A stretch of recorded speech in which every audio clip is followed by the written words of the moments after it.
कहानी सहज पके सो मीठा होए समय का सदुपयोग। आज मैं आपसे दो ऐसे महानुभावों की कहानी बताऊंगी जिसको सुनने के पश्चात आपकी सोच को ये सोचने पर मजबूर होना पड़ेगा कि किसी काम को करने में जो हम समय देते हैं उसका मूल्य हम उसे अपना समय देकर ही पाते हैं। एक गांव में पानी की बहुत ही समस्या रहती थी।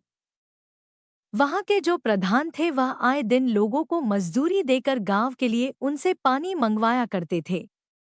जब यह रोज रोज की समस्या ने ज्यादा बड़ा रूप ले लिया तो उन्होंने सोचा कि क्यों ना परमानेंट ही इसका इलाज किया जाए और लोगों को व्यवसाय दिया जाए। तब उन्होंने गांव में घोषणा करवा दी कि जो व्यक्ति जितना पानी गांव के लिए नदी से लेकर आएगा उसे उसकी मेहनत की कीमत दी जाएगी। एक बाल्टी का 100 रुपये और प्रत्येक बाल्टी में 10 लीटर पानी होना आवश्यक था।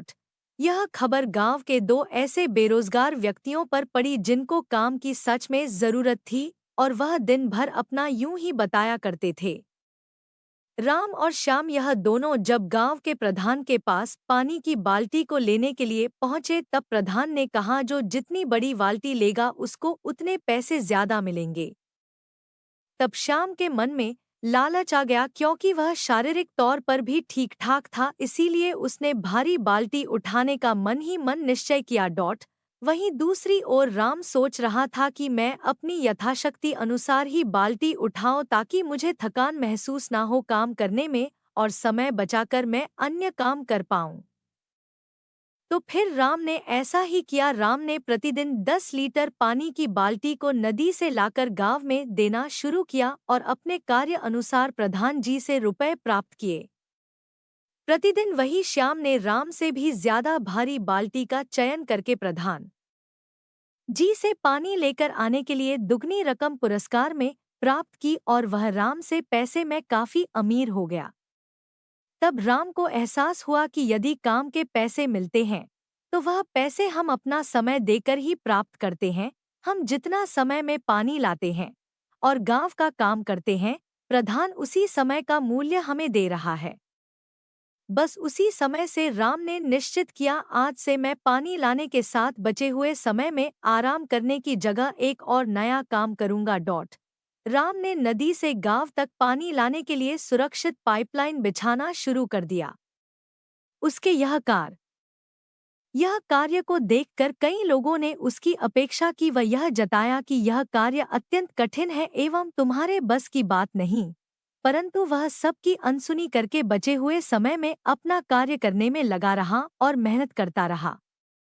वहीं ज्यादा धन प्राप्त होने के कारण श्याम को मौजमस्ती व धन खर्च करने की बुरी लत लग गई एवं वह मेहनत से कमाए हुए धन को अच्छे कार्यों में लगाना की जगह अन्य कामों में खर्च करने लग गया। वही राम दिन भर पानी लाता नदी से जाकर एवं बचे हुए समय में गांव के लिए नदी से एक ऐसी छोटी नहर या पाइपलाइन की व्यवस्था करने में लग गया जिससे आसानी से गांव में पानी बिना मेहनत के आ सके। उसका यह कार्य संपन्न होते होते उसे 3 वर्ष का समय लगा, परंतु जब उसको सफलता मिली तो जो लोग गांव में उसके खिलाफ थे उन सब के मुंह पर ताले भी पड़ गए।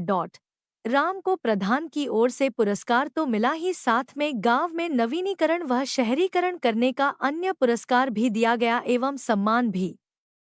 यही कारण है कि हम काम करते वक्त अपने आप को थका मानकर सीमित दायरे तक ही रहना चाहते हैं, जबकि हमें अपने समय का सदुपयोग हर समय करने के लिए सोचना चाहिए। काम चाहे घर का हो या बाहर का, हर काम को यदि अपना उचित समय व ध्यान देकर किया जाए तो कार्य सफल होने के साथ साथ सम्मान भी प्रदान करता है, क्योंकि समय ही वह वस्तु है जिसको देखकर हमें धन लाभ अवश्य होता है।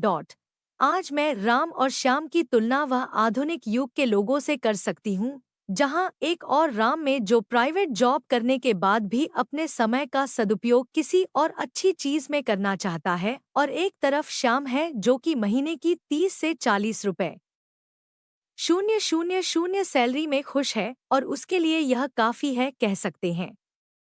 आज मार्केटिंग युग है। यदि हम अपनी जॉब के साथ साथ कोई नियमित व्यवसाय की खोज करते हैं जो कि हमें अच्छी स्किल प्राप्त कराने के साथ हमारे ज्ञान और अनुभव को भी भर आए तो यह हमारे जीवन में समय का सही सदुपयोग कहलाएगा।